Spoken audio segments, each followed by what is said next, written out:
All right. Well, as I said before, good morning, good afternoon, and good evening, everybody. Thank you very much for joining us on session 41B, Living and Working in Antarctica, in this SCAR 2020 conference. A little bit different, our meeting, considering the current circumstances that we're all going through. So we really appreciate that you are here with us, and we hope that you and yours are keeping well in this very strange time. My name is Gabriela Roldan, and I am based at Gateway Antarctica in New Zealand at the University of Canterbury. And with Daniela Liggett and Pedro Montero, we thought about this session, giving a room for those research and project updates that have to do with this idea of seeing Antarctica as a workplace. Antarctica has been narrated in many different ways, but very seldom we see it as a place for work, in place where people spend a great deal of time. So we're going to hear from the presenters today, very interesting presentations as well. Just to let you know, we are recording, although at some point there will be, the recording will stop because some panelists will prefer that, and therefore we will respect that that decision of them. As I said before, if you have a question, please do use the Q&A question and answer box that you have at the bottom. So without further ado, I would like to invite our our first panelist, which is my dear friend Ria Olivier from the Antarctic Legacy of South Africa.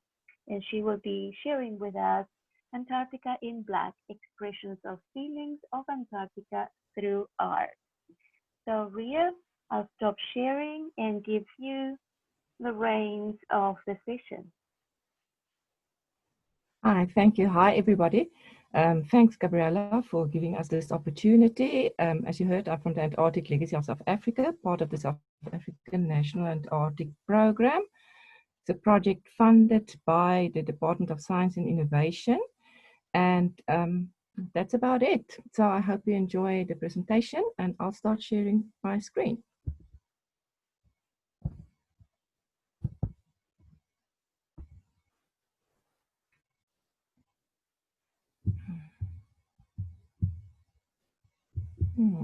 It's not the wrong place. Just sorry, guys. I forgot to. There we go. Okay, you probably wonder what's Antarctica in black and what is art. I first want to take you on a journey from where it all started. So, and obviously Ansha, my colleagues, wished to visit Antarctica.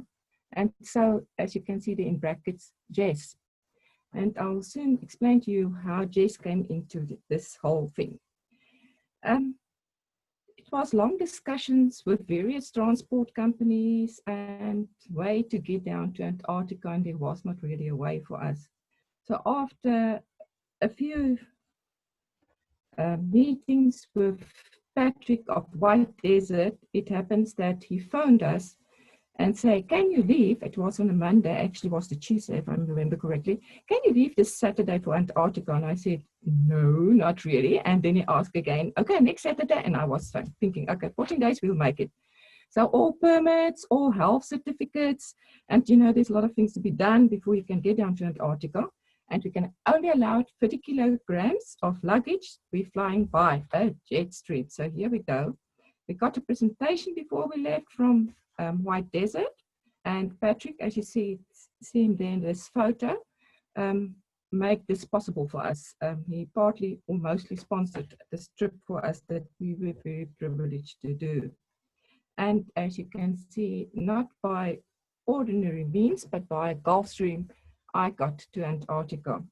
As I said, it was probably on my bucket and on my wish list, and I was very glad that I could go. So there me and Ansha arrived in Antarctica. That was our first view. It's a picture taken out of the jet.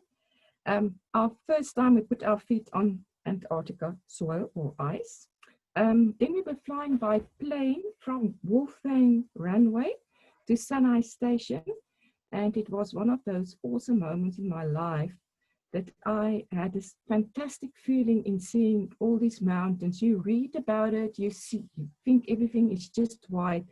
But here was these dots of mountains that you know about because you've read the scientists that do research about it.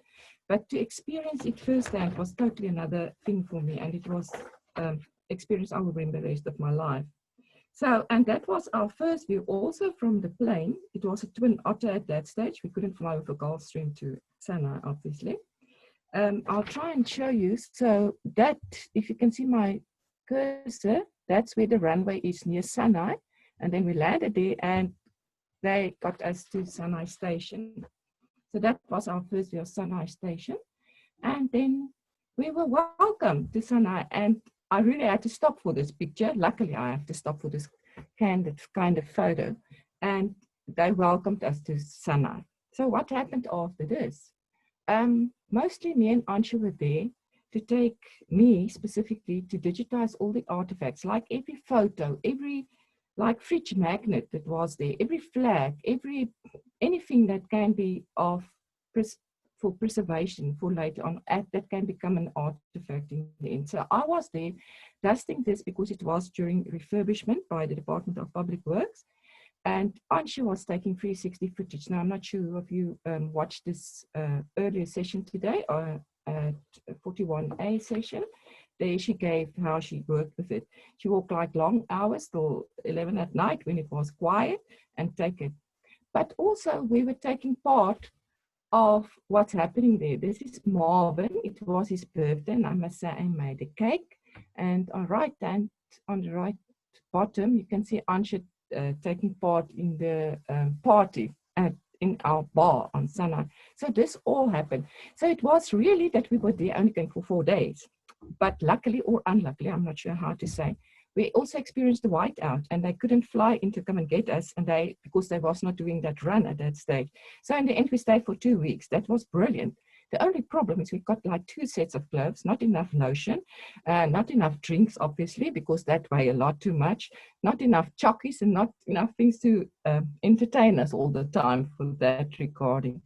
But it gave us time to do and chat to the people that we wouldn't have time in the end. And that was really a fantastic experience.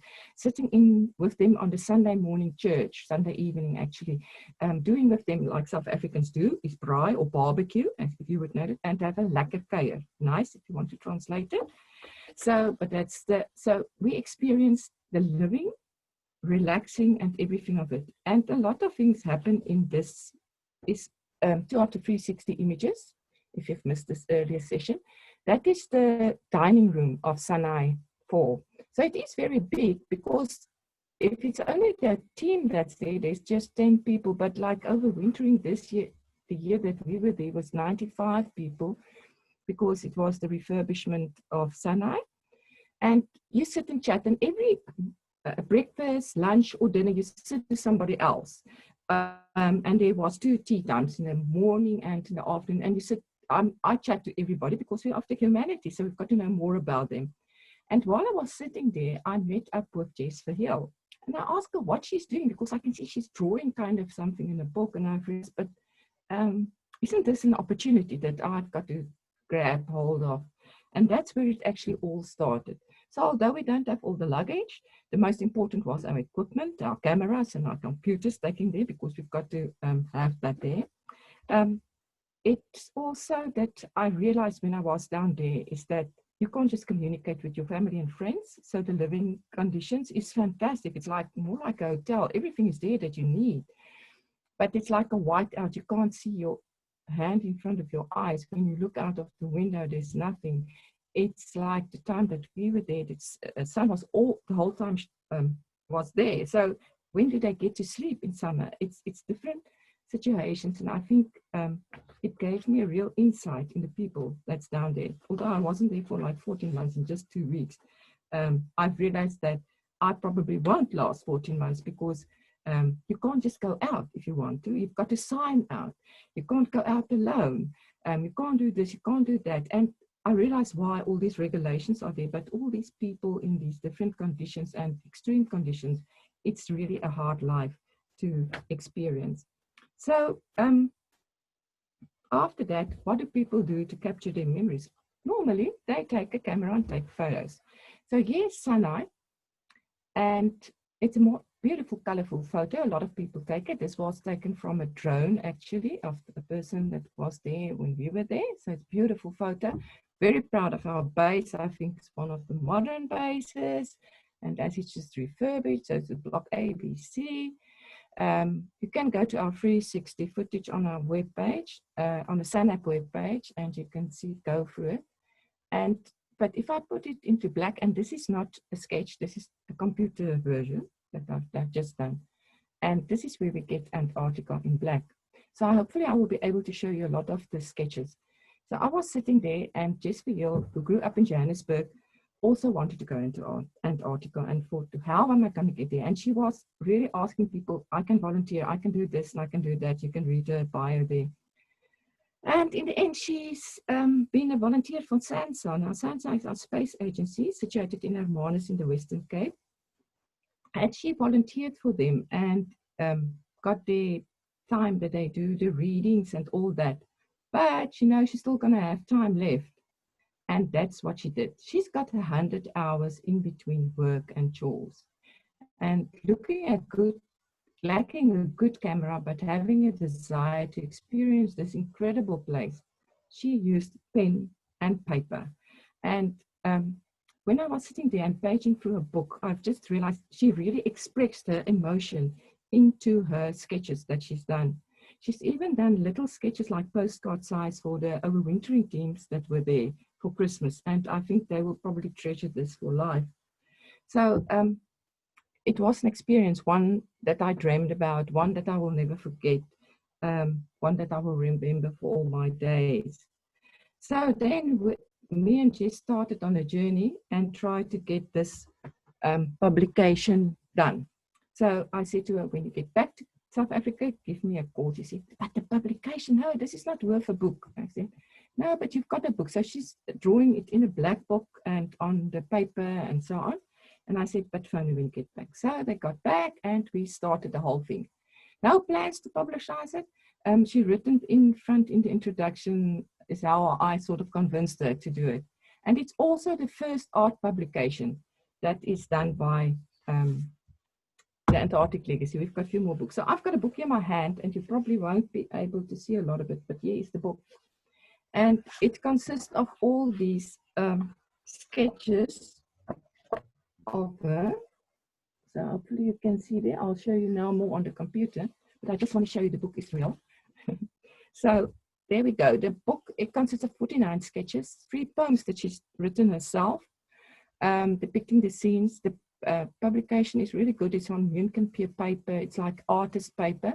And inside the publication is photographs that she made comments on, that which she took and did the sketches from in the end. So she only made 100 publication, or we printed only 100, especially also for that. So there was at the first one that we've got, and she's holding it. As you can see, she was very, very, very excited about it.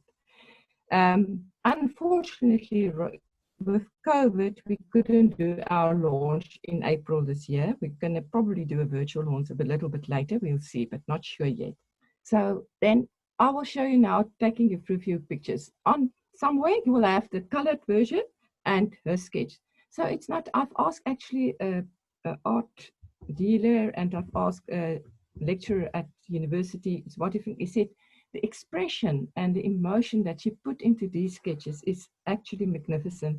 And I think this book is for me to illustrate, what do people working in Antarctica and living in Antarctica do with their time? You can see some of the detail that she's gone into. There's the flag of South Africa, there's our colors, and there's the base, obviously. And here you will see, it's an iceberg that was on the journey down. And at the back you can see the drawing or the sketch of her, and it's all done with fine liners. It's not like first draw it on with a pencil or something. It's just directly start drawing it. There's another one. I've specially chose this one as it's the radar that they were working on and her interpretation of it. And I think, Gabriella, you will tell me if I haven't got any time anymore, hey? You will tell me, okay.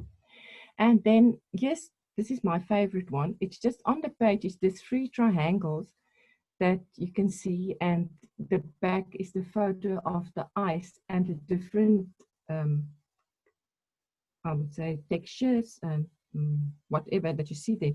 Because I think when we all think about Antarctica, we think it's all the same. But if you see the shadows and there's so many different colors, and I think Antarctica can speak actually got a voice speaking to us with these colors if we just listen. And I think actually Jess really listened to this. This is also one, if you can see here in front and there at the back, and her interpretation of it. And this is not yet. I think there's one more. If there's time, I'll show it. This is on the way to South Georgia.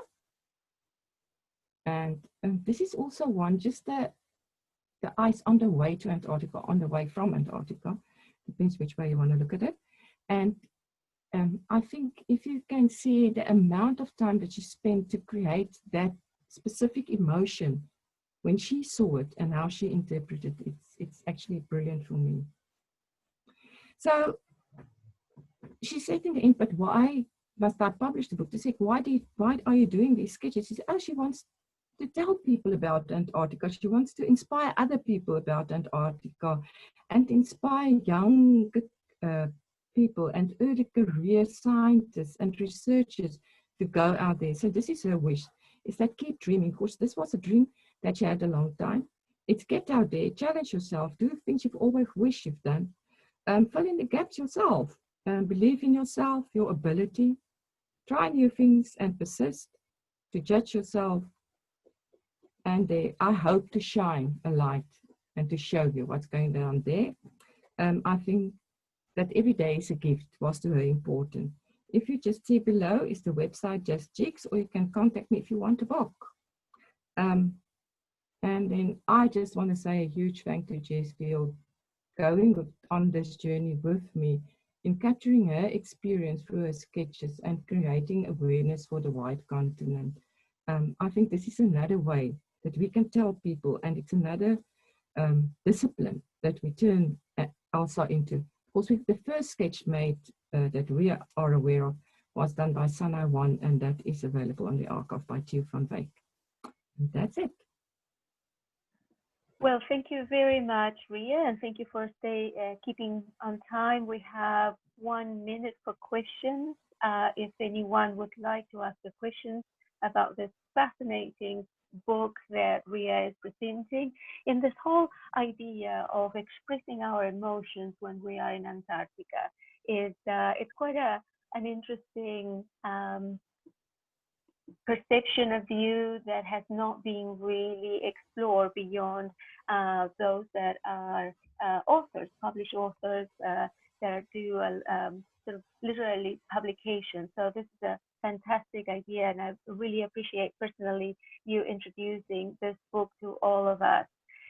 Perhaps the audience is a little bit shy at the moment. I don't see any questions coming through, but of course, if you stay with us, all the panelists are going to stay for the duration of the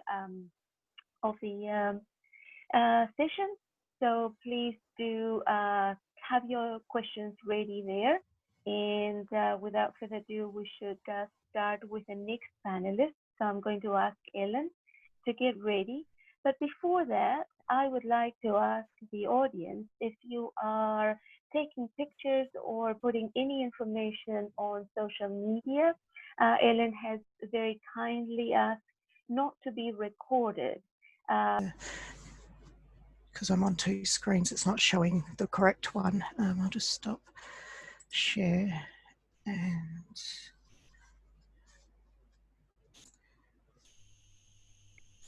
and I have just reassumed the recording. So Yep. we'll be recording the session again. Does that work better?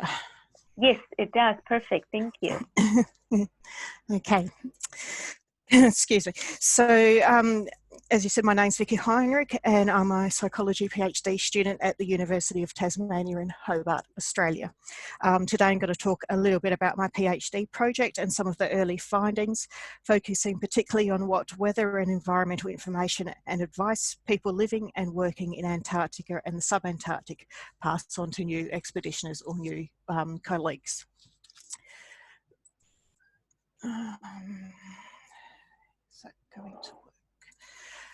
So I will give you a brief introduction to the project, an explanation of weather decision making and work environments, some of the interview question responses, and what people actually would pass on as advice. So my personal experience is that I have worked in Antarctica for quite a few winter seasons as a weather observer for the Australian Bureau of Meteorology before I started my PhD project. So that's what sparked my interest in weather decision making and human behaviour, and was the beginning of this journey. I have seen people make some very interesting weather decisions during my time, both in Australia and down in Antarctica. So I think understanding how people use and interpret weather information is very important. And one of my motivations is how can we help people make safer weather decisions? What can we do better, and how can we improve weather products? What do people need to know also in terms of education and training? We want to be able to contribute to best practice weather decision making, improved weather services, experiences for the expeditioners, and of course safety.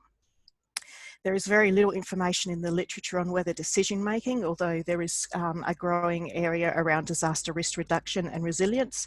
However, there's very little specific to Antarctica. The weather forecasting or environmental prediction services and models in the polar regions are generally much poorer and less detailed compared to what is available in other regions of the world. And this has prompted the World Meteorological Organization to begin a research project called the Polar Prediction Project, which is aimed at improving forecasting in the polar regions. This includes gaining an understanding of what weather information is used in Antarctica, who the providers, the users and stakeholders are. A part of the program includes contributions from the social sciences, and this is where my PhD project ties into the Polar Prediction Project. My research is investigating weather-related decision-making and risk perception in Antarctica. I'm interested in how people use, understand, and weather and climate information in their daily lives and also in their operations and planning. In Antarctica, any travel and all outdoor activities are dependent on the weather. People have become lost in blizzards and tourist ships stuck in the ice. Planes and helicopters have crashed due to poor weather decision making. If we can help people better understand weather information and forecasts, we can help them make safer decisions, then we can reduce the risks involved in operating in Antarctica. With better weather planning and management, we can also help improve operational efficiency, saving time and resources. Understanding the kind of advice expeditioners pass on can also help develop our understanding of people's work environments and improve education and training materials. My project consists of a series of studies in a mixed methods design, and includes qualitative and quantitative data collection through an online survey and semi-structured interviews. This was the first study I did to collect background and context information on weather-related decision making. Sorry. So what are weather decisions? If you've ever thought you didn't need your umbrella because it wasn't going to rain and then gotten wet in a shower of rain, decided it was perfect weather to go to the beach, or been caught out in a thunderstorm, if you ever decided it was too hot, too cold, too wet, too windy, these type of decisions and changing of your plans are all weather decisions. Weather decisions can be basic decisions to more complex ones that might save your life. They are decisions, any decision or plan made using any kind of weather or environmental information, particularly in Antarctica. This might include sea ice information or icebergs as well. It's not purely atmospheric conditions. In Antarctica, which is an extreme, isolated and harsh environment, the weather can kill you. People living and working in Antarctica make weather decisions every day. If it's too cold or too dangerous, particularly in winter, you can't go outside. And if you get frostbite or injure yourself, it might take you weeks to get to a hospital or medical care. Therefore, making good and safe weather decisions is important. We have found that the most common weather-related decisions people make are around planning and scheduling of daily work and multi-day projects. For example, are the weather conditions suitable for a job people want to do? Is the wind too strong to work safely at heights or travel in the boat? Will people be safe and comfortable? And is there time to finish a job before the weather changes? What clothing or equipment might people need? People also work in different environments, whether it is inside a climate-controlled building or a laboratory, outside on small boats with tourists, or in the field in a tent for weeks on end. People's work locations vary and they can therefore experience very different environments. The subantarctic islands have a very different climate and weather to the Antarctic coast, which is different again to the plateau in the South Pole. So people's location and time, location and the time of year can mean they work in very different environments as well and have different information needs and considerations. So as a part of my study, we did interviews with participants that went for around 45 to 90 minutes. Participants were people who had previously worked in Antarctica for at least 6 weeks. Some people had worked there for over 20 seasons, so there was a quite broad range of knowledge. People had also worked at research stations and field camps, on tourist ships as pilots, and also as weather professionals like forecasters. People had worked for national science programs or Antarctic programs, and also for tour operators and in the subantarctic islands at various research islands. Knowledge is often passed between expeditioners informally as stories and advice. People will often ask questions of someone who is seen to have more experience or knowledge in a particular area. We were therefore interested in what advice, recommendations or knowledge people who had been deployed to Antarctica thought was important for new expeditioners to know. That is, what specific advice might you give to a new team member? This can give us ideas about what information we could include in education materials and what would be useful to new expeditioners and where we might want to focus training. So one quote from one of the interviewees was, particularly over that resupply period, and when new people are coming in, you often hear people having that chat with each other about how to prepare, also what to expect for winter, and bits of gear and kit to use and look after themselves. So people often have a story of something they learned or didn't expect the first time they came to Antarctica, and lessons learned from mistakes they might have made. Something they didn't consider when they were training or wasn't taught to them in person. A common example is not expecting the wind and having your gloves that you've just taken blow away because you forgot to secure them or put them in your pocket and they've disappeared off down the plateau. People have advice that is location specific, like the direction the bad weather comes from McMurdo, Concordia or Casey. If you see the horizon disappear, it's time to head back to station because there is a blizzard coming in. Being aware of your surroundings and the changing weather is important in staying safe in the field. Appropriate field gear and clothing, layering and taking spare hats, socks and gloves were all seen as important tips and people's tricks for survival in Antarctica. The perception that Antarctica is freezing cold year round, when actually it's not, is often expressed by people who haven't been to Antarctica or say, why do you want to go there? The reality can be quite different to what people might expect, particularly in the summer, where UV and sunburn can be quite a problem.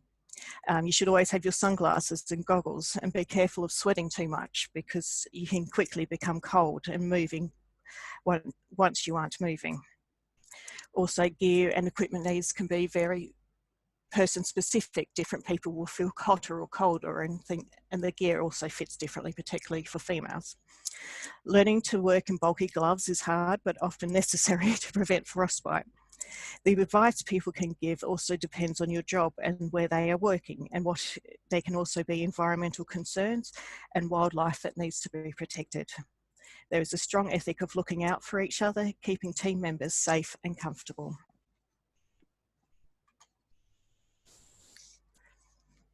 Another key theme in people's responses was don't underestimate the environment or expect it to be like what it is back home. This is particularly pertinent to people from Australia or more temperate regions. Some expeditioners have never experienced ice or snow, while others suggest the summer temperatures on the peninsula were very much like winter at home. The weather in Antarctica and the sub-Antarctic is highly changeable. People suggest packing and preparing for the worst weather, always. Even if it is a nice day when you leave a ship or the base, it can quickly change from sunshine and calm conditions to blowing snow and poor visibility or rain. Knowing how to look after yourself in extreme weather, having a contingency plan for when the weather deteriorates are all important considerations. People spoke about experiencing strong winds and the importance of tying down equipment, being in a safe location if it's expecting winds that might get up to 100 knots. For some roles, like pilots, every decision they make is based on the weather, planning alternative routes for bad weather, changing plans or turning back when necessary. Forecasters also mentioned that the weather prediction models aren't as accurate in the Antarctic regions, nor is weather information as easily available or as frequent. People should be aware that Antarctic forecasts are more uncertain compared to the weather service they might receive back home. When local forecasting services aren't available, information sources, websites, and models are passed on by word of mouth between team members.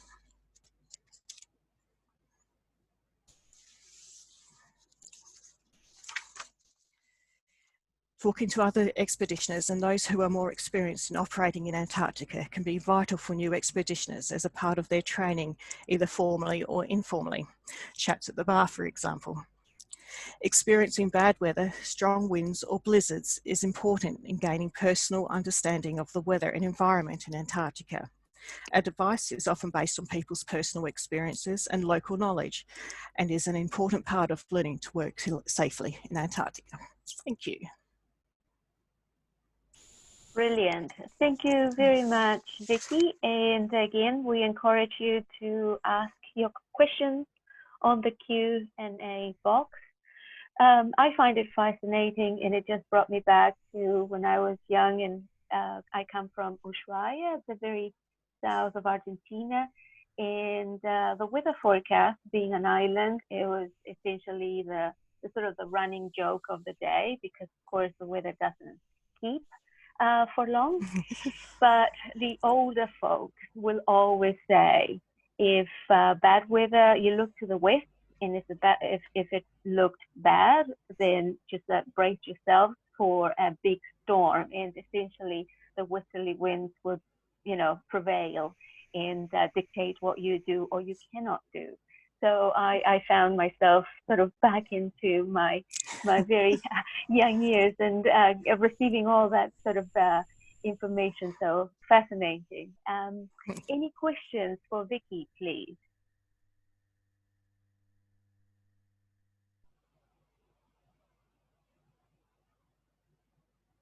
Gabriella, can I jump in with a question? I don't know whether that's appropriate. I just don't have the Q&A question box on my end.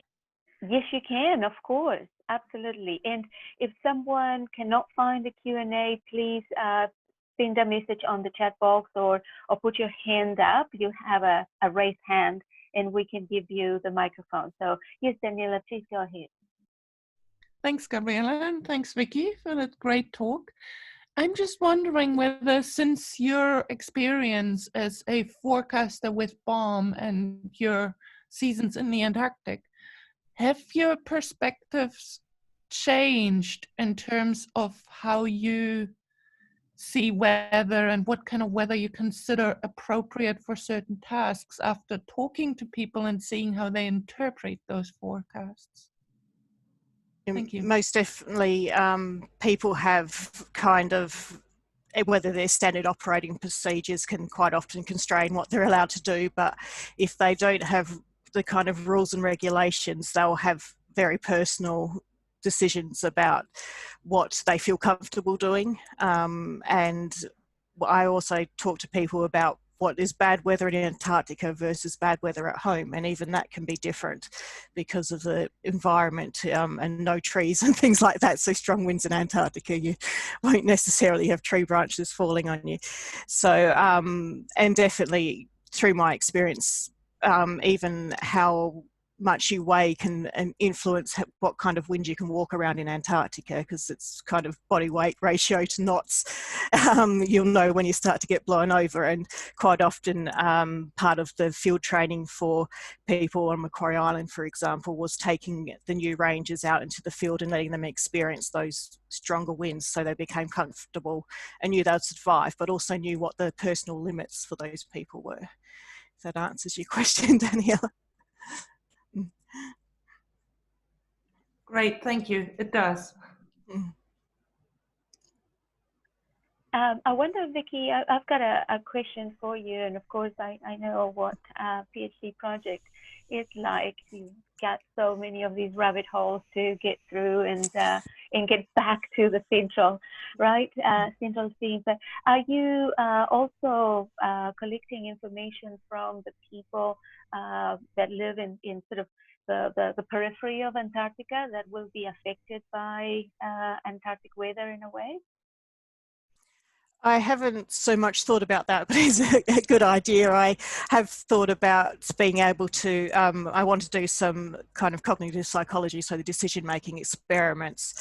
And one of the ideas is to look at Antarctic expedition as a group and compare that to, for example, an Australian sample. And I had thought about people who live in North America or Scandinavia who are used to sometimes worse conditions than in Canada than you might experience in Antarctica. So comparing people based on that kind of climate region. So definitely if we could speak to people in South America, it would be another great example to see if there are differences around that weather salience and understanding. Sure. As it always happens in these reunions, these meetings, whether it is in person or like now in this little box that we can all see each other, there's always collaborations coming through, ideas coming through. So expect to receive an email sometime soon. I see Ria has a question.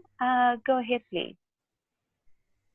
Sorry, I tried to write on Q&A. Something's wrong here, not your problem. Vicky, I actually just want to make you aware of it. If you go onto our SANAP website, we've got a specific section in there, advice for overwinterers, and you're very welcome to go and look at it and probably use it in your PhD. And another thing is on our Antarctic Legacy archive, there are interviews, but they're not available open access regarding the SCAR policy of 39, that it's not personal information, not to be open access. But if you are all ever interested in it, I can make this available to you and you can go through some of the interviews, because it's interviews of people that overwintered or people that just spent the time of 2 months during takeover. So, but you're very welcome and to go and have a look if you want. Oh, that'd be excellent. Thank you. Yeah, kind of part of this is trying to just get some background information and build a body of knowledge around the types of decisions and whether that's changed over time. Definitely the quality of the weather forecasters and the services and how people access Antarctica, obviously travelling has definitely changed. So I think there's a growing field, and climate change, obviously things will probably change again. Great. We have one last question for Vicky. Is from Elizabeth, and she says, thank you, Vicky, a fascinating subject. People's emotions are often bound up with the weather. Are you looking at this in relation to decision making? From the perspective of like risk perception, so people's feelings influence how dangerous or their perception of risk. So that's probably the direction I'll take with looking at people's feelings and experience, and that ties into if they've never experienced a thunderstorm or they've never, stepped in a ice crack in the ice and thought, oh, sure, I could keep going. how do you convey that kind of feeling? And if it's something you've done previously, you might either think, oh, that's dangerous, or you might think, last time I survived, I'm fine. So definitely people's personal feelings is very tied up. And even amongst tourists, you'll see someone who gets so involved in taking photos of a penguin or a seal that they'll get a little bit too close to said pet seal and might be at risk of being bitten. So even from terms of risk perception in terms of wildlife and things like that, definitely people's feelings are a consideration. Brilliant. Thank you, Vicky. And we are going to ask Peter to get ready for his presentation. So the next presentation we have is from Peter Taylor, and he's representing Antarctica, New Zealand. And his presentation is Validating a Sustainable Antarctic Station Design and as Built, a New Zealand Customs Sustainability Accreditation Tool. We can see your screen, Peter. Very good. Can you hear me all right? Yes, we can. Thank you very much. Very good. Thank you for having me along to this conference. It's great to be here, albeit not in person, sitting in my office in my home in Christchurch. All right. So, yes, my talk today is around the Scott-based redevelopment project, which Antarctica New Zealand is embarking on at the moment. And my role within that project to lead the sustainability in design and the environmental components of that rebuild. So in today's presentation, I just want to give you quickly an update on where we're up to with the Scott-based redevelopment project. So we're currently in a develop design stage. So this means that we are fixing the physical layout and footprint of the new station. We are going through a construction strategy, and I'm pleased to be able to tell you that we are looking at building the entire station in New Zealand, commissioning it whole in New Zealand, and then breaking it up into large sections and transporting it for reassembly on site. So it's quite an exciting methodology, which gives us a lot of opportunity to tweak and build sustainably to reduce our impact in Antarctica. And we're also currently finishing off the comprehensive environmental evaluation required in the Antarctic Treaty System. So this will be submitted to New Zealand Government in late 2020 and presented to the Committee for Environmental Protection in 2021. So Scott Base at the moment is a sprawling station. There's approximately 12 buildings, all interconnected, with numerous outbuildings for storage, associated infrastructure, and this increases its footprint across Pram Point on Ross Island. So the station is located on Ross Island, adjacent to McMurdo Station, and it's on the road to the airfields run jointly between the National Science Foundation in the US and Antarctica New Zealand. So there are numerous issues with the current station. We have an evolving science portfolio, and the buildings currently aren't fit for purpose for that. A lot of the buildings are reaching the end of their design life, and a decision was made to replace the site with a brand new station. And so if you're interested in further details on the actual redevelopment project and how it is evolving, there is a talk by Simon Shelton, the project manager, and Hugh Broughton, the project architect, at the COMMAT Symposium for Station Modernisation. So much of the operational issues that we have currently with Scott Base are being designed out with the proposed new station. And here we have a concept drawing of 3 interconnected 2-storey buildings, which will replace all of the facilities from the existing Scott Base, and they'll remove the need for numerous outbuildings and external storage. This design is largely driven by user requirements, which are centered around Antarctic operations, engineering support, science, and base services. Whereas the sustainability requirements came in a different form, which aren't necessarily visible on a rendered design.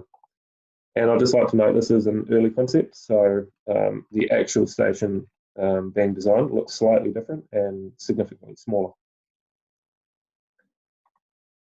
And here is just another rendered view, which shows the new Scott Base, or the proposed Scott Base, in relation to Crater Hill Centre, Observation Hill to the left, and McMurdo Station, which is just out of view.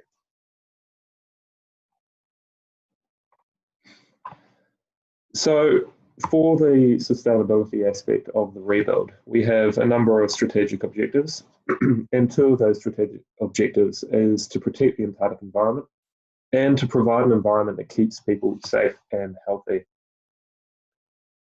So the first is directed at physical environment, and the second is not as tangible as a sustainability requirement, but one that's imperative and is directly linked in this presentation.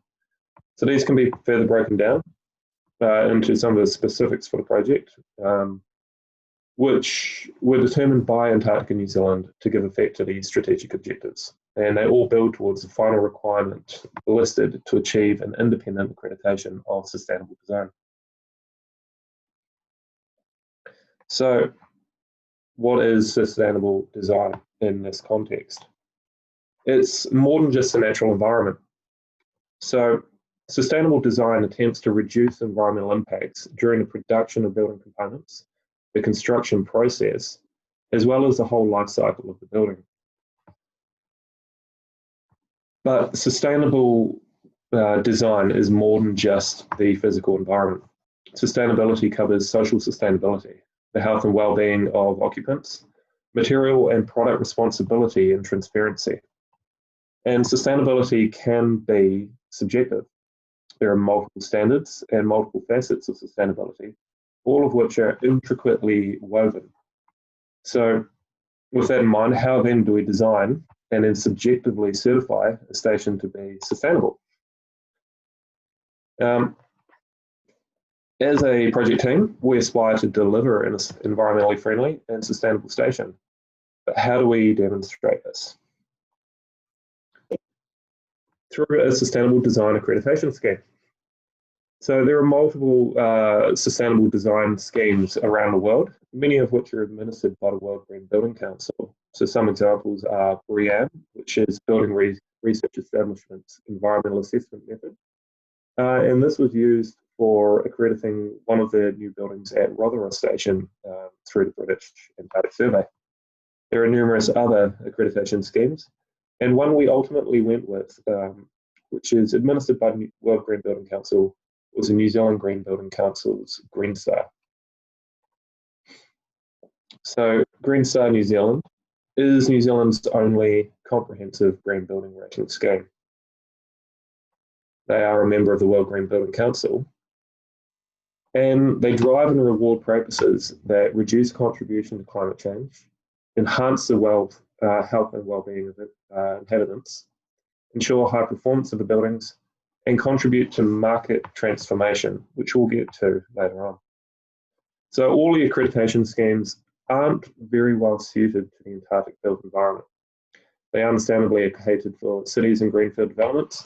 So after selecting GreenStar New Zealand, we had to redevelop the tool to suit the Antarctic built environment. So for this, we had to actually recreate the GreenStar tool into a custom Antarctic tool. So a lot of the challenges to green accreditation tools is the isolated location, the climate, and the mixed-use functionality of Antarctic stations. They're not simple office buildings or residential buildings in the middle of a city with a predictable market and climate around them. The tool was developed in collaboration with design consultants, the New Zealand Green Building Council, the Australian Green Building Council, and Antarctica New Zealand.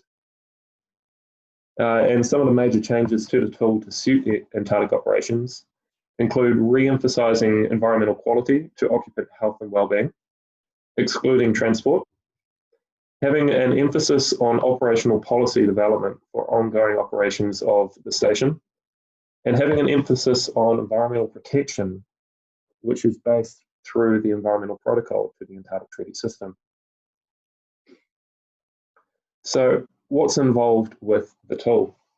There are a number of modules within the tool with a number of credits which we must demonstrate that we have achieved. So under the management, we have modules including commissioning and tuning of the building, adaptation, resilience, building information and commitment to performance, metering and monitoring of building systems, responsible construction practices, having policies in place for operational waste and designed solutions for operational waste management, and looking at site planning and layout. Under occupant health and well-being, a very important component of GreenStar, we have quality of amenities, which in the Antarctic context is particularly important for the well-being of occupants spending long durations in Antarctica. We have a lot of components around the quality of the environment, so indoor air quality, acoustic, lighting, visual, and sensory, all providing benefits to the health and well-being of occupants. Things like universal design, not always considered within Antarctic design, enters in here to future-proof the buildings for more universal operations. There is a large component on energy, looking at greenhouse gas emissions and peak electricity demand reduction. Also looking at water efficiency, where water production is a very high use of energy. And one thing which in my abstract I touched on that we'll have some preliminary results. Unfortunately, I lied. We do not have preliminary results yet. It's still underway and the modelling is partway through, where we have a life cycle impact assessment, which is modelling the embedded and operational energy impacts of every product that goes into the building. And so this drives responsible building materials and sustainable products. And it also touches on construction and demolition waste and diversion from landfill. And then lastly, but definitely not least, environmental and wildlife protection.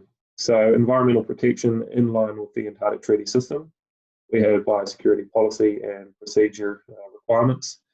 And then looking at things like site remediation, water pollutants, refrigerant impacts, and light pollution.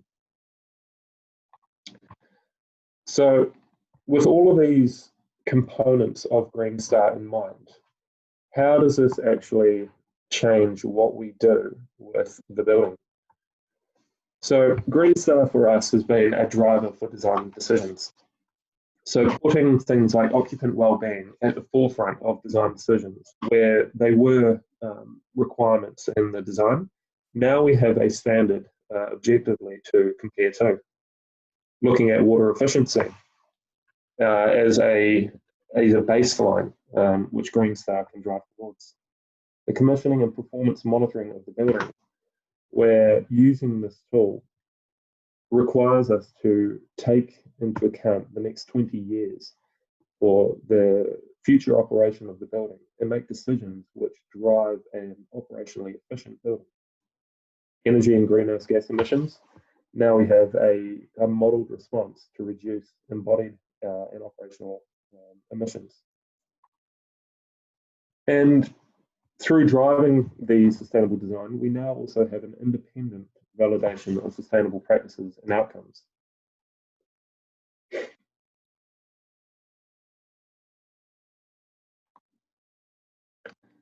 GreenStar also influences the design through the use of innovation. Now, a lot of construction and design practices in Antarctica are innovative in their own right. And here, one of the big drivers is the rewarding of market transformation. And market transformation is the early adaptation or adoption of innovative technology and exposing it to the market. This is understandably quite risky in the Antarctic environment, where using innovative technology, which is unproven, can often prove fatal. In this context, it's using innovative technology, which is new to the Antarctic environment, and exposing it to wider Antarctic community for greater uptake. And some of the proposed innovation we have in the design of the Scott-based redevelopment include entirely removable piles to reduce any permanent impact to the site. We have a full commissioning off-site, so commissioning a brand new station in New Zealand and introducing soft landings So once the station is operational, that is already well used. We have renewable energy. So alongside the redevelopment, we are redeveloping the Ross Island Wind Energy Farm with the aim for having 80 to 100% renewable energy for the station's operations. Minimising wastewater impacts, where one of the current design aims is to have a drinking water standard wastewater outfall to minimise and eliminate wastewater impacts on the marine environment.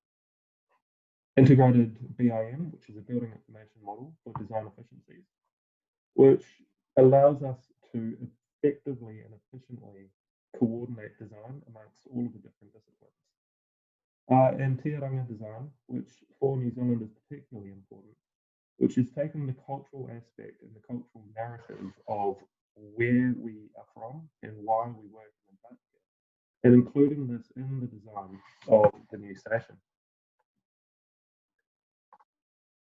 So our next steps, of course, we are still in design and we're yet to start construction. In June 2021, we'll go through a full design review and aim to achieve 5 out of the 6 possible stars in GreenStar in the design review. The learnings from GreenStar will be put together for an information paper to the Committee for Environmental Protection in 2021 as well. And lessons learned and the sharing of our experience with the tool will be presented at ComNat in 2021 as well. And I'd just like to thank a lot of our contributors, which are both from Antarctica, New Zealand, and also our design teams around the world, including the New Zealand and Australian Green Building Councils as well. Thank you very much, Peter. We've just gone a little bit over time. We've got a couple of questions here. I was wondering if you could get closer to your microphone, because at the very end we were losing you a little bit. Apologies for that. Much better, thank you. Wondering a couple of questions that have come through. One is, will the Chelsea cucumber color theme continue at the good old Scott Base? We have not decided on the final colour. It'll go out for public consultation with a number of options. Chelsea cucumber green is one of those options. But we would like to maintain the history of the station through colours that have been used in the past. You may have to hire some bodyguards. There's going to be a riot if you change that colour, I would say. Next question, Brian Linton wants to know, how were the Aotearoa New Zealand Antarctic research community and partners consulted about the new base? Is sustainability both as an operational entity and a research facility? So the New Zealand community were consulted throughout early design stages from a user functionality point of view, particularly. When it comes to the sustainability, we took guidance from design teams and the New Zealand and Australian Green Building Councils, which have extensive experience in the sustainable design of buildings. So we relied on experience there in the development of this tool. Brilliant. Thank you, Peter. We're going to move on, but there is another question from Hannah on the Q&A box that I will encourage you, if you wouldn't mind typing the answer, please. I am collecting all the questions and answers as well. So if people later would like to have these available, please do let me know. And so without further ado, I would like Caitlin, if she's ready. Peter, if you would like to stop sharing your screen, thank you very much, and get Caitlin ready for her presentation. So we've got Caitlin from Bond University. Biophilic design in Antarctica, connecting to nature through architecture. We can see your screen, Caitlin, if you want to put it on presenter mode. There we go. Brilliant. Take it away. Thank you. Thanks. So I am from Bond University in Queensland, Australia. However, with COVID-19, I have relocated back home to Vermont, USA. So I am jealous of everyone who's out there in the Southern Hemisphere and your winter time. There's a reason why I do research in Antarctica. I like the cold. So my PhD research looked at how biophilic design has been used inherently through architecture and through the history of architecture in Antarctica. So biophilic design is used to foster the inherent love of nature that was identified in biophilia. So this was developed out of a need to survive. And so what better place to look at this than an environment that shelter is necessary for survival, an extreme environment, which is what led me to Antarctica. That also narrowed looking at the span of time down to a more manageable time period versus another place in the world as well. So this looks at not just how it was incorporated within the living environments, but also looking at what was prioritized with nature, whether this was our endemic nature from Antarctica or whether it's alien that they brought with them and how it was incorporated that way. So to do this study, I developed a timeline and identified 3 key building periods in Antarctica. The first being the heroic age of exploration, in which I took Scott's Terra Nova hut and Mawson's huts as my cases for that time period. The next one is the International Geophysical Year, and looking at McMurdo Station and Casey Station. Then for the third, the International Polar Year, looking at Amundsen Scott South Pole Station and Halley 6. Looking at these, they show the breadth of time as well as different areas of the continent and different population sizes. So what those do for me is they create the base to work from and the fabric to pull from. With that, I looked at Stephen Kellert's biophilic attributes. I pulled from his 2018 publication, which narrowed down his original 72 attributes down to a much more manageable 25 within these 3 different experience types. The first being the direct experience of nature, then the indirect experience of nature, and concluding with the experience of space and place. So this looks at a variety of different approaches to attributes that are found within the traditional built environment. Now, this approach was not developed with Antarctica in mind. So my first approach was to look at the examples that he gave in his publication, whether that's different colors or the incorporation of daylighting, how materials change over time, the incorporation of imagery, the sense of place and spirituality, organization of the structure, and how it relates to nature. So I cross-referenced my case studies through the different attributes, and then how Kellert's identification of those attributes is illustrated in those cases. Now this led to some significant gaps. You can see that many of our examples lack any tie to our cases. So from there, I looked at, well, how did Antarctica cope with this, or did they? So this looks at different unique attributes that Antarctica presents, the 24-hour darkness versus 24-hour light that Kellert wouldn't necessarily anticipate, using snow or ice or desalination for your water source. And from there, I started to fill in those gaps to see how biophilic design was used within these cases.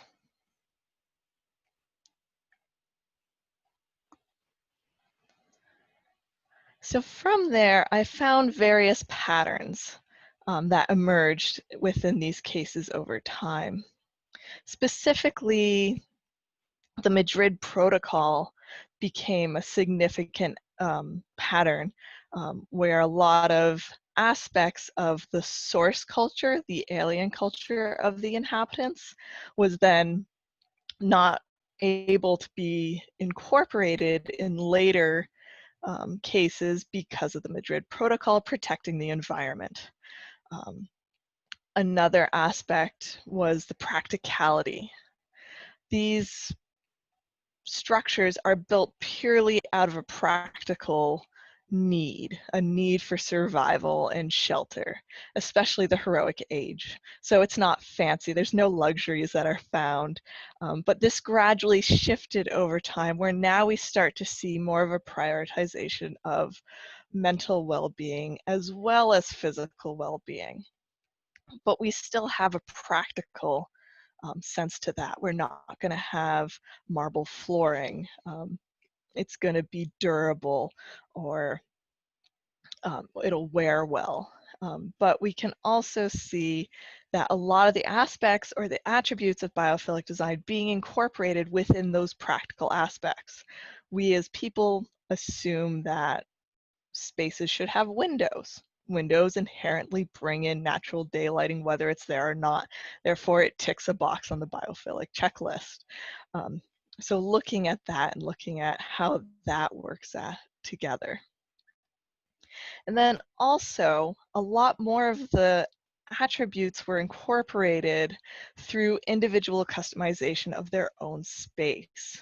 So where the stations in the public space have a more public front to them, within individual spaces, there's more freedom to customize, and you can see how we've prioritized our space, bringing in images of home versus images of what you find in the natural environment. Some of these factors that I identified, technology obviously plays a role. Technology not just in the building industry or in material availability, but also in being able to transport materials. You can get a wider variety of materials when you can airlift them down or bring them on a tanker ship or a icebreaker versus the first ships that came down with Mawson and Scott. We also have economics, where Mawson and Scott were relying on more limited funding sources for a temporary structure. We're looking at longer term structures now, and so that impacts some of the design decisions that are being made within our built environment. We're also dealing with a unique situation with a population that is transitory. So many of these patterns of biophilic design were developed by people who moved to a space to adapt to the natural environment, where these are people in Antarctica who will not be there for more than 1 or 2 years potentially. And so that shifts the priorities in how you're adapting your building. But overall, there is a shift towards a deeper, more cognitive approach of incorporating or tying to the natural environment with the later stations, where the first ones it was purely keep that nature out, it's going to attack us. So there is that shift over the time period. So I appreciate your time. I think I have some time for some questions.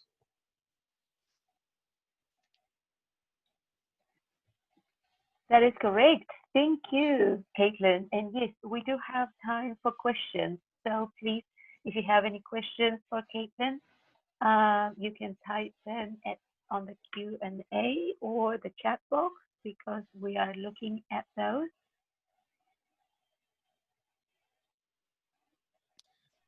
I have one, Gabriella.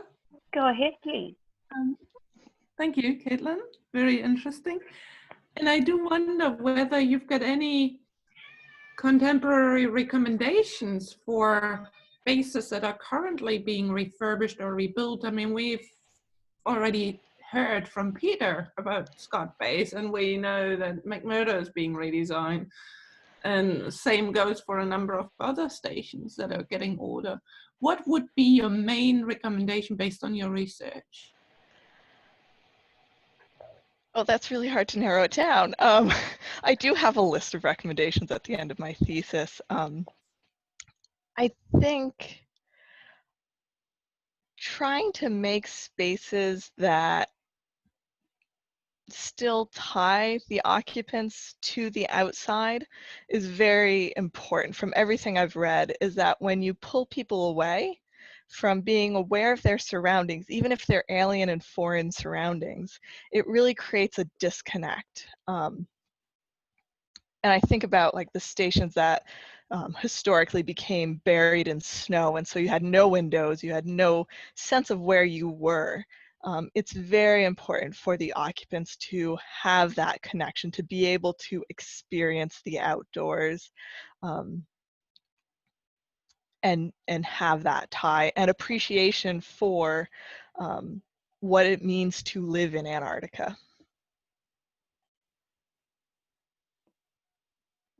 Having never been there.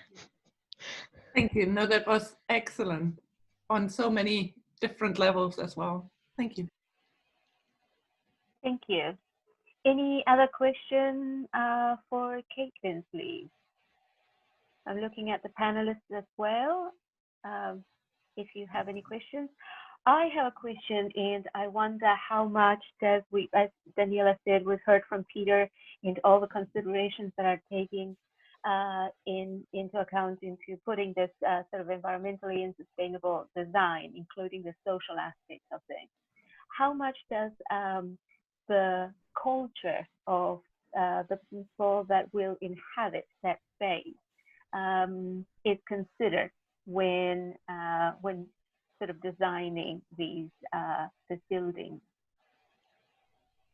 For the most part, what I've observed is that they keep the buildings flexible enough to accommodate different cultures, because each group that goes down seems to develop their own little microculture in itself. I'm specifically thinking McMurdo with such a large base, but even on the smaller ones.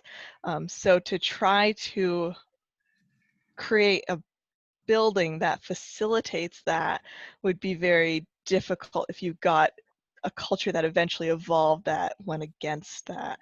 So there seems to be some flexibility, and that's why you have so much of the customization individually. Not sure if that answers your question. Yes, I'm just curious how much is it that culture is taking into account, just like Ria said in South Africa, the braai or the barbecue is such a thing, you know, for the weekend, and so the different activities that people will do and will inevitably bring into Antarctica. The longer the stay, the more you want to make it as home, and so perhaps getting around the understanding of how much of that culture is incorporated, not only in the design, but also in the flexibility, as you said, of the buildings to accommodate that. Sure, we can all accommodate. We are accommodating in difficult times right now to have this meeting and so on. So I'm curious. I've had the opportunity to visit different research stations, particularly in the Antarctic Peninsula, and everybody seems to adapt to what they have to make it look like home.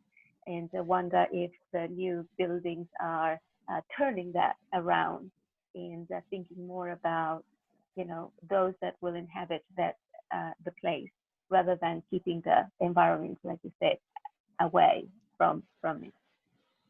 Yeah, I mean, the newer bases seem to allow for or encourage more of the individual customization. Thinking about Halley 6, that they specifically have built the individual rooms to have space for cork boards for the inhabitants to create their own space inside. But once again, your public space is still this very slightly more formal front. It's much more playful in Halley 6, but it's still, you're not necessarily going to post up your kids' artwork in that space, for an example. But it is starting to break down, especially with Halley 6, where you've got the most playful colors, that it is creating this more dynamic, more casual, less rigid, we are just here for science and that's it type Right. of space. Yeah.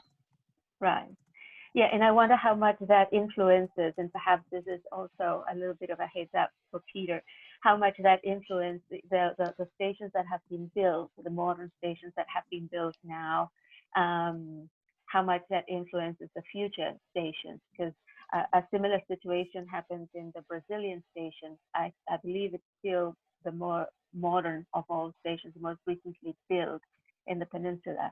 And Brazilians are very sociable people, and they find that the building and the accommodations are very individualistic. So where some cultures will prefer that privacy, others will prefer to sort of share accommodation and have more of a community sense, I suppose. Yeah, and Peter has the joy of working with the architect who did Halley 6, so I'm pretty confident in Scott Base's redevelopment will be along those lines. Brilliant. Yes, and as you mentioned in Halley 6 as well, involved, we are designing it to be so that if needs change or if the social dynamic changes in 20 or 30 years, the whole station can be refitted quite easily.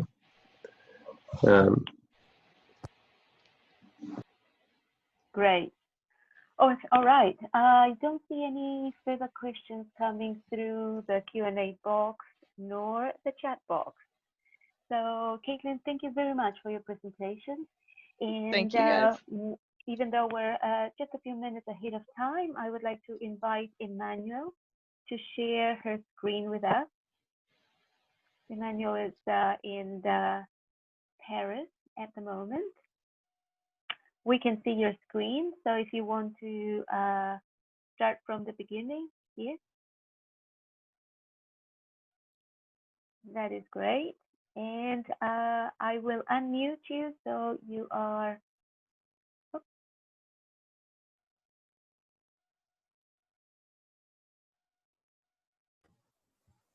Okay, that's okay. You can hear me now? We can, thank you. Great. Well, it's a great pleasure to be here at this session. And in fact, I'm not in Paris. I'm in Brittany, North Brittany, where I'm living now. And Elisa would have been with me presenting this project, but she had to run to see her mom in La Réunion. So she's not here, unfortunately. And so I'm doing this presentation on her behalf and myself. So we are very happy to present you the Habitant project, and it's a project that has just started. It's for some of the people who knows Elisa and me, they know that we are trying to do our path in France to have a sort of possibility to have some humanities and social science done in Antarctica. And so we are happy that now it has been accepted by the IPE for field work. And Habitant is a project that questions is housing in Antarctica equivalent to inhabiting the place. I first want to say, so I'm working for the museum in Paris, in France, and in the marine station in Dinard, where charcoal was used to go away to Arctic or Antarctic a century ago. And Elisa, she's a PhD student in Sorbonne University, and she's working also for the archive, National Archive in Paris. Oh, okay, so maybe it's down. I'm not sure how I can move on. Okay. So habitant, in fact, in habitant, the comma is a legacy to Charcot because of the pourquoi pas vessel name. So it's really a sort of bet we made, Elisa and me, because it's a hybrid research project that explore how being involved in Antarctica and in subantarctic can bring to a process of insider anthropology or anthropology at home that involves more than the expeditioner. What I mean under this sentence is that it's a question also of being aware of very focus on what happens to Antarctica, even if the person is not going there. It could be also the situation shared by a relative or children, son or daughter that used to see their parents going to Antarctica for years and years. And so this sort of thought that we would like to put all together. And this program is for the moment a 3 years field, has a 3 years field support by the IPEV, and it should have started in next season. But because of the pandemic, the field work is postponed to 2021. So this project is based on a fieldwork experience. It regards to the modalities of access and occupation and the management and representation of the so-called uninhabitable and protected places, which are subject to multiple and singular constraints and social conditions and ethical conventions. I should have had also institution conventions. The objective of this project is to restore by analyzing our experience of these places with the tools and methods from the human and social sciences, such as contemporary archaeology and participatory action research. And the challenge of this program is also, like for the HAS, is to foster the emergence or at least to grow in France of research community in the human and social sciences, to encourage dialogue between disciplines and non-institutional approaches from civil society. It's also an encouragement to have cross reflection between earth science scientists and human and social science researchers. So for the next field work, so not next year, but the year after, the point is to acquire data located and related to the very experience of presence on base. So it's a very in situ point, and conduct an analysis of the habitat of the polar bases and historical sites with the tools and methods of art history and contemporary archaeology. Analyze base habitat as a cultural process and assess the presence of heritage process. We would like also to experiment a methodology of participatory action research, and those methodology could be more, it's a design that has been tested several, it has been devices that have been tested previously, and it's to promote an internal knowledge and the implementation of collective intelligence and workshops resulting from co-construction adapted to sites, its users and its managers.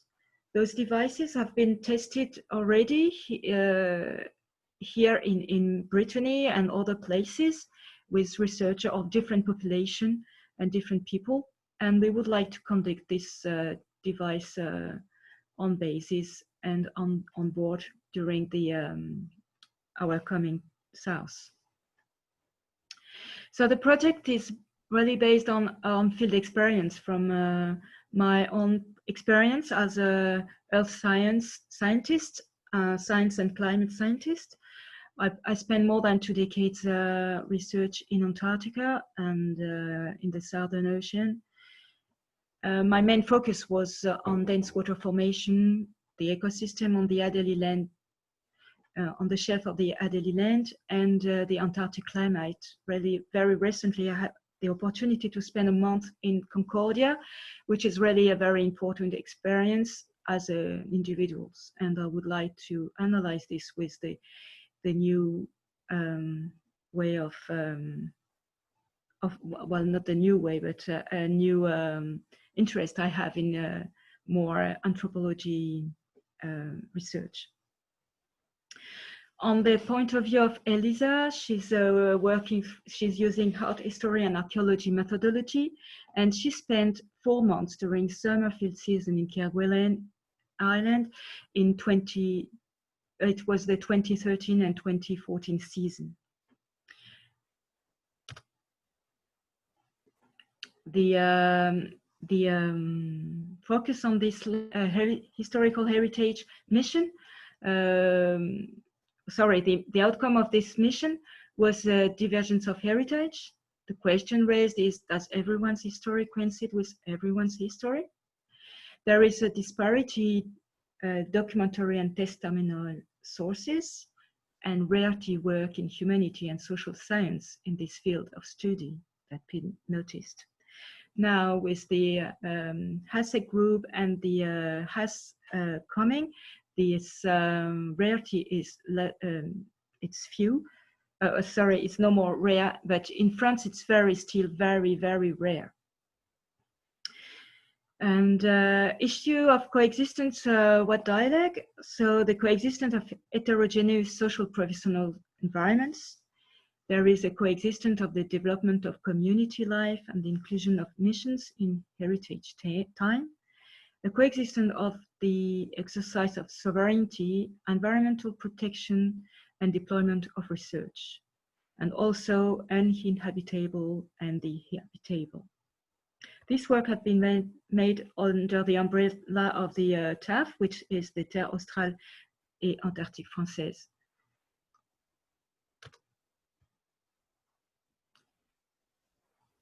The question raised is inhabited Antarctica and in Terre Australe Française process and modes analysis in the bases located in Kerguelen, Crozet, Saint-Paul, and Amsterdam, and Terre Adelie. So this research is really carried out as part of the PhD of Elisa, and focus on the notion of inhabiting, a notion by many sectors of the human and social science, philosophy, geography, anthropology, psychology, etc., but also by the theories of architecture and urban planning, just we have seen in the previous presentation. While many of these studies often place a sociological foundation to this process, the point here is to consider the inhabiting as an implementation of human technical capacity. Approaching this notion with the methodological tools provided by the disciplines of contemporary archaeology is therefore tantamount to asking the question, what inhabitation means technically, which is really the main point of the question raised by Elisa during her PhD. For the conduct of this study, the Habitant program responds to a need for access to the field. And that was really pushy for us to propose an IPEV program, because the IPEV, to have a fieldwork, we need to have a project accepted by the scientific committee of the French Polar Institute. So on the one hand, it will make it possible to compare the theoretical model mobilized with a participatory observation of life on the base. It will then allow a comparative approach to the data collected during the first mission carried out in 2013 and 2014 in Kerguelen, and will also compare two experiments carried out several years apart. Finally, it will enable an investigation to be set up with an among mission personnel, as well as with the players involved in the contemporary polar history in metropolitan France and Réunion, Iceland, where the headquarters of the French Southern and Antarctic lands and the home part of the Marine Defense, and now the new Astrolab. The fieldwork will be conducted on board and on base. The sites that we want to sample is the Terra Delhi, the Mondeville Station, and the Robert Guilliard Station. The old name of Robert Guilliard Station was Cap Freedom, for those people who knows this one. And also the approach of the traverse that supply the Concordia Station with truck from Robert Guilliard Station. And if we are lucky, Port Martin and the Astrolab, which is the supply vessel that is conducted now with through the French Navy. Observation and experimentation of habitat practices, pedestrian prospecting, manipulation of space by traffic and installation, recording of field data by photographic survey, distribution of paper and dematerialized questionnaires and individual interviews. Analysis and collection of photographic of testimonial data from archives and books will be collected. And we would like to monitor and collect participatory action research devices. I jump on the references, and I would like just to follow some inspiration by John Muir. And into Antarctica, I lose my mind and find my soul. And this is a good, remind me the second presentation we had about more spirituality in Antarctica. So we may have some discussion about this later on. In a more academic way, I will say that is Antarctica as for Earth science, a low noise laboratory for humanities and social science. Using Antarctica as a living lab to encourage creativity and serendipity in situ and in ex situ toward human living and on Earth issues. And the last two presentations we had make me a good direction of this idea of using Antarctica as a laboratory for other places on Earth, just to question the way we are managing our presence on this planet. So I thank you very much. And you can contact me or Elisa at those two addresses. Brilliant. Thank you very much, Emmanuel. Brilliant as always bringing a different perspective to how we view Antarctica. I believe Daniela would like to say something. So please go ahead. And in the meantime, if you have questions for Emmanuel, please use the Q&A box. Thank you. Thank you, Gabriela. And I should also say thank you to all the presenters. And thank you, Emmanuel, for your great presentation. And I'm so pleased to hear that you get the funding from IPES for your project. I mean, for those of you who have only just met Emmanuel, she's been trying to get a project like that up and running for probably 10 years now, and I find it really inspiring how persevering you were and how open to social science ideas and methods you were. And so I think that you've now gotten there is really testament of your openness, of your belief in the contribution that social sciences can make to Antarctic research, and of also always coming to our meetings and our community events. So we all really appreciate that. And I just wanted to use that opportunity to actually congratulate you on the grant. and to also say thank you for sticking to it, and it eventually pays off. And I think we all like to hear more about this work in due course, as Elisa and you are going to continue that work. But thank you. Over to Gabriela again. I really thank you, Daniela. I'm touched about your words. It's true that as a physical oceanographer, I'm doing from the really beginning of my fieldwork, which is up to 1996, so a long time ago now. But I had this sort of new way of seeing things in a more inside perspective. And I was very interesting about Elaine's presentation about spirituality and religion in Antarctica. And also the question raised by Brian about the non-religious spirituality that exists there. And I've been very happy to see that Rhea and Ante have been able to be on the fieldwork, because it's so different to be on site. And last year, I experienced a month in Concordia, which is totally different from Dumont d'Urville and totally different from Kerguelen from the ship. But there is a deep sense inside, which is close to spirituality, that is the same. So I think there is a lot of exploration to do in more inside way, and that connect us with what happens to us in this new this sort of shift we are experiencing during the COVID, and which just the focus on things are going on already. And I'm very happy to see that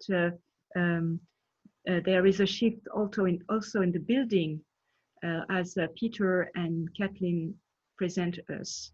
And just to let you know that there is also an initiative in France to do so for Dumont d'Urville, with architects that spent all the season this year to make a plan for a rebuild. So yeah, but I'm too talky. Let's brilliant. If there is no question. Always delightful to have you in the session. And I'm just going to share my screen. Let me see, because I am just going to make a plug. Can you see my screen now? Oh, yeah. So it's just a little plug for the other sessions that are coming up for humanities and social sciences. And so, as you may know, that is the main website for the other events that are happening this week. And so please do go ahead and please do support all those colleagues and presenters that have put a lot of time and passion in preparing their presentation. And if there are no other questions, I will give the floor to Daniela so she can give us sort of the last remarks on this session. Thank you, Daniela. Thank you, Gabriela. That's very generous of you, especially seeing that we are already over time. So I actually just typed in my few comments that I wanted to thank everyone for this really interesting discussion and for the wonderful presentations and for sharing your work in this rather novel format. It was great to see you all, and of course we hope that you'll all stay safe and well, and that we see you in person again in the not too distant future.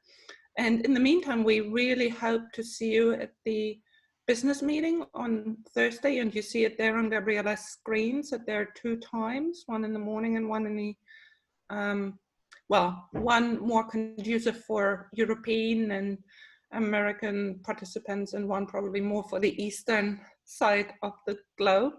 So we'd love to see you there, and I hope you all stay well. And thank you, Gabriela, again for chairing this so very nicely. Yeah. So yeah, have a good day, everyone, and a good night. My pleasure. So thank you, everybody, and please stay in touch and do attend the other sessions. So I will stop sharing and say goodbye to you all. Thank you so much to all the presenters. It's been wonderful to have you here. Thank you for everything. Thank you. Good night, everyone. Thank you. My pleasure. Thank you. Bye-bye. See you this morning. In 6 hours, like say Raya.